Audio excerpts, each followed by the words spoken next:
On this post of RC Revolt, we have a box stock That servo's really Element Enduro watch the Trailrunner. wheels vibrate back and forth. So we took this out of the box, Oh, yeah. juiced it up, took it to our favorite spot.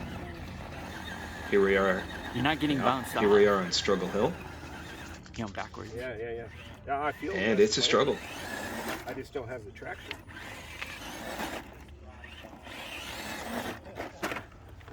So this is pretty normal downhill here.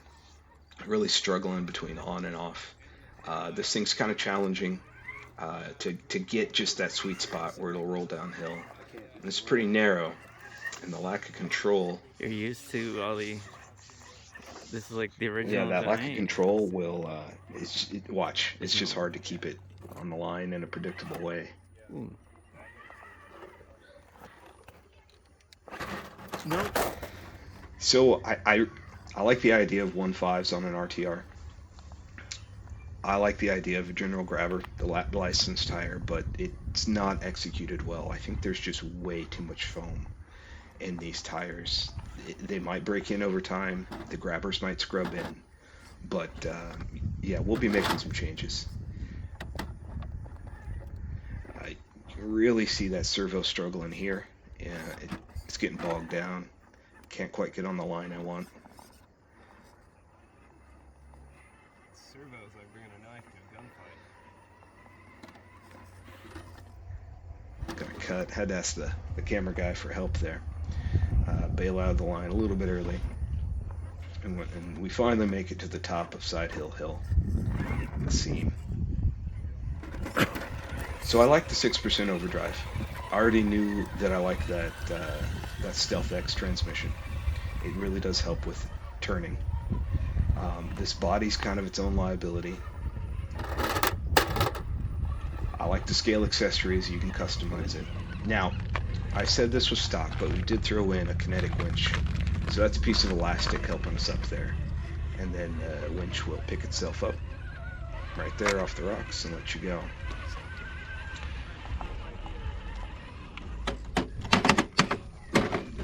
There's that air dam again. So the IFS is novel, and you can see it working here. It comes with kind of a funny spring setup. They're much stiffer in the front, which makes sense. All that weight could be on one wheel. So here on Sweet Spot, this is one of our benchmark lines. It was really hard to get up and over that axle hanger. Eventually, if you can get your nose over it, you work real hard to get on the line, you can do it. And then we've got a real display of lack of traction here. Nothing else struggles quite this hard.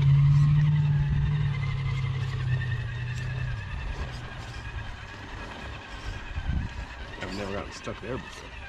I will say this, the Element Enduro layout is pretty good. They're easy to work on. It's well thought out, well designed. It kind of feels like an SCX 10.2 that's matured, updated. I do like the drive shafts. They have an extruded piece of aluminum down them. As an RTR kit, I can recommend this to a friend or family. It's a good price, good value. Lots of room to go in and update it though.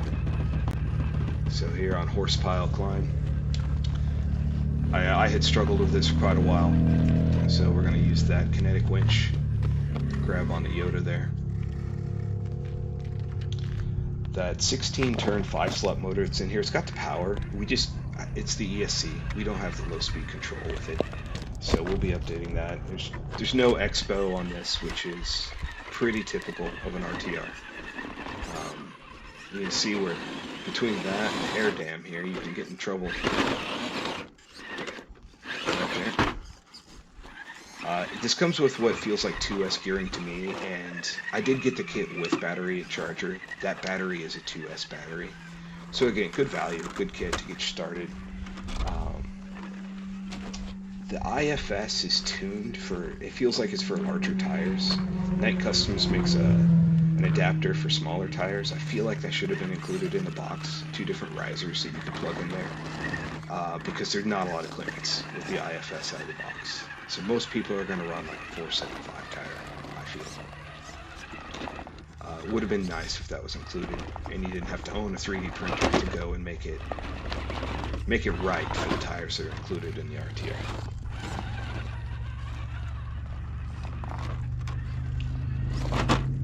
So we're going to finish up here. Thanks for watching. We will post a video about the updates and let you know if we can bring a little bit more performance out of this Element Enduro.